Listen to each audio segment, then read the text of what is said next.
CEO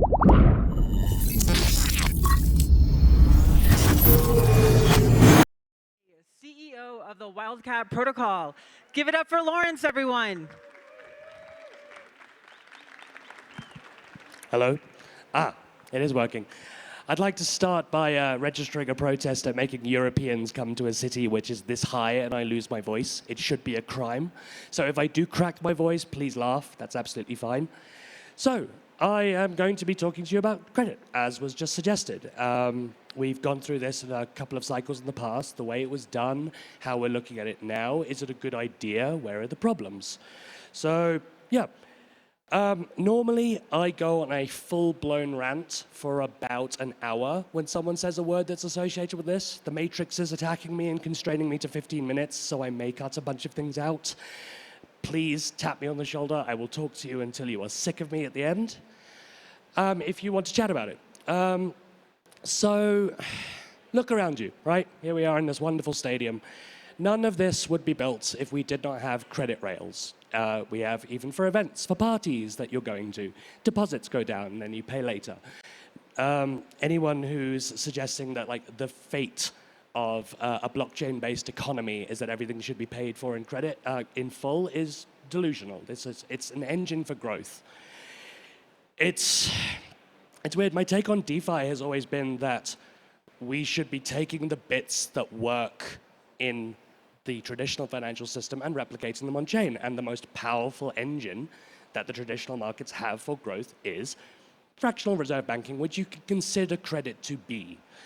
I do think that we need credit mechanisms and base level privacy as the things that we really do need to solve for in the next couple of years if we are going to be taken seriously at all and not just a niche little project.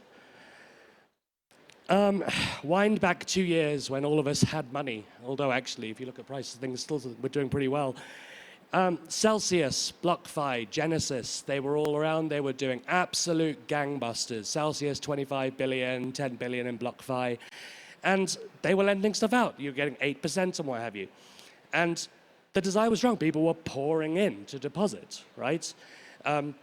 That's where the lender side of things comes from. It's the desire to seek risky capital. They will perform their risk-reward analysis and go, here you go, fine. In DeFi, we've been inculcated to believe, well, not believe, to follow the, everything needs to be over-collateralized, don't trust, verify.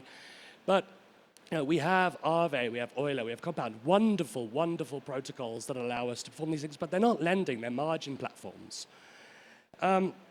And yet, DeFi did so well 2 years ago because it's easier for people to use usernames and passwords for things instead of, having to have responsibility for the EOAs or safes that they're performing things in. The trusted platform pitch worked really well. People, liked the charismatic posts, bullish posts of like Alex Mashinsky and so on. And then we got to the middle of last year and the Widowmaker ARB closed, 3AC didn't meet its margin calls, and everyone pulled out of CDFi and went, right, where should we put our money? Here you go, Mr. Bankman-Fried. And lo and behold, $35 to $45 billion of lender credit evaporated. This is the only meme I have in here. I'm assembling a team, right? The defaulting pages of all of those platforms. In the past, these protocols still exist. There are protocols that will support and enable under-collateralized credit already. There's Maple, there's Clearpool, there's Solve, there's others like Atlantis, Ribbon Finance, and what have you. The model that they generally use is that they will collect willing capital, that capital that's willing to be deployed off-chain or perhaps for market making or trading or what have you, and then put delegates in the middle of it. Who will perform a risk analysis. They will look for long-tail risk or something in the documentation or in the financials that suggests this is what they should be getting or what have you. And they will generally dictate, you should borrow at this capacity at these rates, and that's what they'll allow. Over 3 years, we saw $5 billion being extended in credit that way, which is a lot of money. But when you consider the size of the global credit markets, is but a drop in the pond.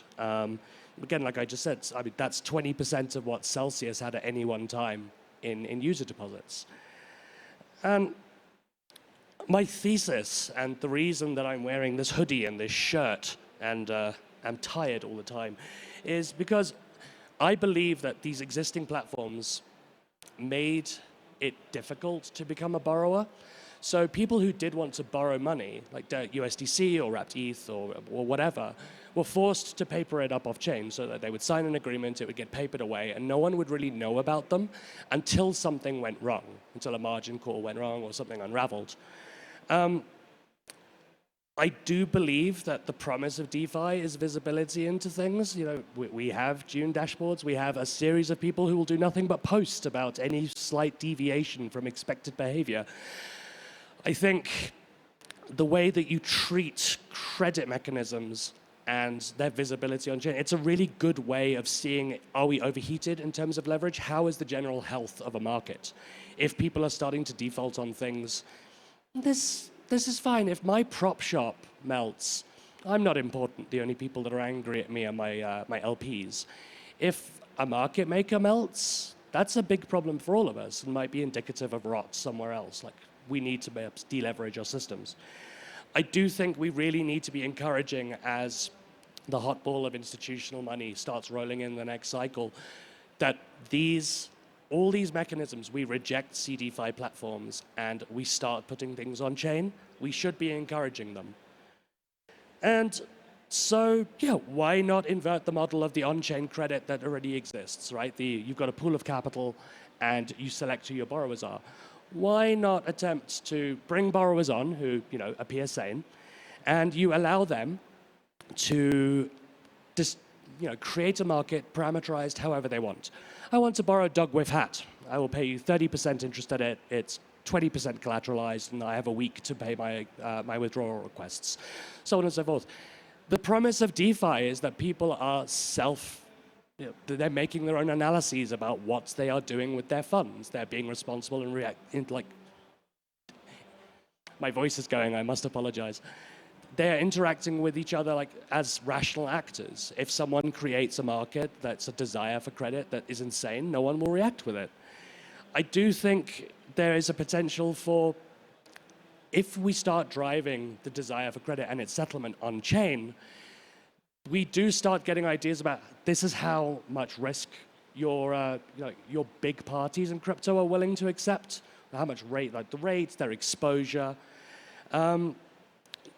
It's straight. We do have some existing stuff that accepts permissionless deposits. I do think the future of credit, just because of the nature of the trusted bulk of the relationship, should be institutional. But yeah, 2 years ago, we didn't really have platforms for KYC registries or being able to geofence on chain. We do now, so we could do these kinds of things. For every market maker, every trading firm, some real world companies, they want to borrow undercollateralized. Why would they not? Presuming that they believe that they're able to meet their obligations. But whenever you speak to people, they say, oh, we're really wary about getting credit on chain for several reasons, right? So the one which I'll talk about a bit more is the legal certainty about settling on chain. There's the smart contract risk. We have had a torrid couple of years. It is an Ouroboros of us chasing things and repairing them and learning our lessons. We don't have incredible mechanisms yet for really broadcasting the financial health or how much we trust a borrower to make good. We can have some summary statistics. There are some services out there that will allow you to kind of dig into some financials. But beyond that, a lot of it, people are working on this, are mechanisms that say, oh, trust us, or, high-level stuff. We need to fix this as well. And the great paradox of on-chain funds is that if you're borrowing from a bank account from JP Morgan, you can't realistically check every serial number on a note. But if you can look at stuff like USDC on chain, some borrowers will feel an obligation to go, right, where did this go? Is this within 8 hops of something that's OFAC sanctioned? And it can be a nearly impossible bar to clear. It really depends on the risk appetite or the nature of the borrower. And then the nature of credit is that it is a trusted relationship. There is trust involved here, and you do need legal underpinnings. I am not of the belief that So we can subvert banks. We don't have to involve credit unions. But fundamentally, if there is a default, you do need a legal underpinning. For this, all of the off-chain stuff that exists already, we have master loan agreements. We're working on some stuff that are kind of savvy to the fact that it's on-chain, that you're settling, that APRs might be liquid, the risk of where things are held. But again, opening the ability to lend to institutions as retail is quite dangerous, I believe. If you lend 50K to someone and they default, it can be really expensive to go through arbitration and a court, and then collection's the hardest bit. But with that said, whether you bring this on chain for visibility and like analytics, this is not a problem that blockchain can fix. You know, blockchain can fix many things, but not this, not the legal aspect of things, much to the chagrin of some coders law believers. I've been speaking to many people over the last couple of months who believe that fundamentally, regardless of like whether you do this off-chain or on-chain, there is no desire to lend. But if you consider the capital that is willing to lend as just being, I'm looking for yield, I don't care how I get it. It's slightly unfair for me to mention Eigenlayer here compared to Blast, but there is money sitting around willing to be deployed. If you look at platforms like institutional credit marketplaces like the Hidden Road platform, they are growing. Like you can start borrowing Tether at like 18.5%, but it has to be fully collateralized. It is going to come back. I've been working on this with Wildcat, supported by Wintermute. For the last couple of months, we've deployed recently. While I've been here, I've been having several interesting conversations of people that are looking to start bringing capital on chain, to lend to market makers, to L2s, to protocols. It's nice to hear. This was a 12-minute talk, but it's basically, if you want me to give you the full hour version of how I think about credit on-chain and where it needs to go, I will happily talk to you. Wildcat's there on Twitter and the website. I will be hanging around for the next 2 hours. Please DM Loondart for points regarding this. Thank you very much, everyone.